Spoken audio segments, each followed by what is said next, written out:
How's it going, everyone? Michael here, and today we're going to be reviewing the SLR Magic 1.33x-40 Anamorphic adapter, Anamorphot.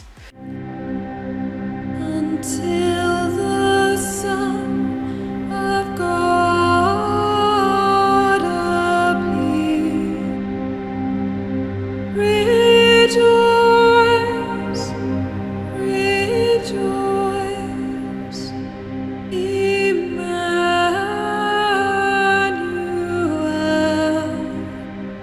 shall come to thee, O Israel.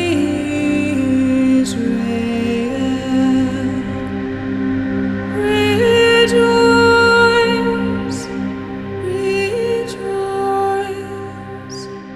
Emmanuel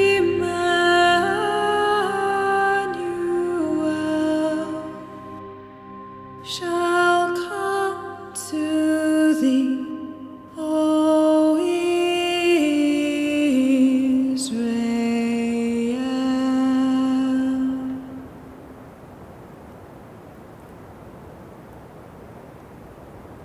So what this does, for those of you that don't know, is you screw this onto your lens and everything's going to look squished.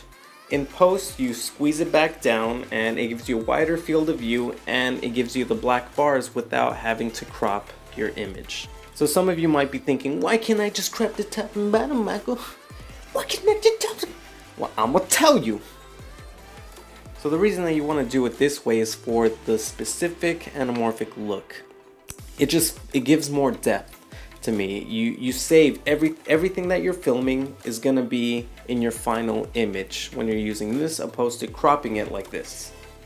So you're not losing any resolution, and everything that the anamorphic look gives you is what you see in big Hollywood films, such as the lens flares, the edge distortion, all that you want for making your films feel bigger than it is. So this is how the image looks unsqueezed, and this is how it looks squeezed. So in order to screw this onto your lens has to have a front filter of 52 millimeters.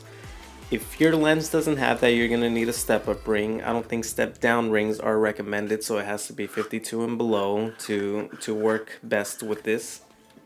That means the back of this lens has a 52 millimeter ring. The front of this lens has a 62 millimeter filter ring, so you can screw anything 62 millimeters and up onto this, with step-up rings and whatnot. So this lens is a double focus setup, which means in order to focus, you're gonna need to focus your anamorphic adapter and your taking lens. That sounds hard, but it is not hard. You can leave this on normal mode. You can leave it on normal mode and just focus on yours. Now, I've heard a lot about the near mode, and when you are using the near mode, it squeezes it too much. Some people say it's not an actual 1.33 squeeze. Now I'm going to switch from near and normal mode in camera so you can see what it looks like live and what it's doing. And from the tests that I've done, it does look like it's squeezing it too much and everything looks a little fatter and more bulkier. So my solution to this problem is, if I'm focusing on anything close, I put it right in between near and normal, and it works just fine to me.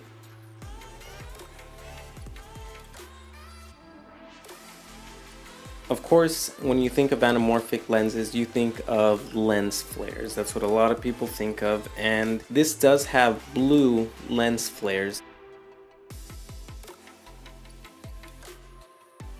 One key thing that real anamorphic lenses give that this doesn't is oval bokeh, and that's a huge problem for some people. I don't really care, to be honest, about that oval background bokeh. I mean, of course it's beautiful, of course I want it, but I can't afford, big anamorphic lenses, big budget anamorphic lenses, so this works perfectly for me. This anamorphic gives you some blurry edges, and personally, I love it. I mean, you want the anamorphic problems, quote unquote problems, that it gives you, because that lets you know that it's an anamorphic lens.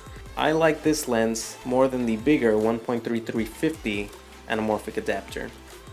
That anamorphic adapter is so clean that it's too clean, if that makes sense. There is no issues on the corners, there's no problem, it's perfect. Good for a lot of people, not for me, because it feels boring. But some people love it, of course, because some people want perfection. Awesome. I like anamorphic problems, quote unquote problems. Anyways, that's my review on the Anamorphic 1.33x-40. If you enjoyed, please like and subscribe. It lets me know I can make more of these, and thanks for watching.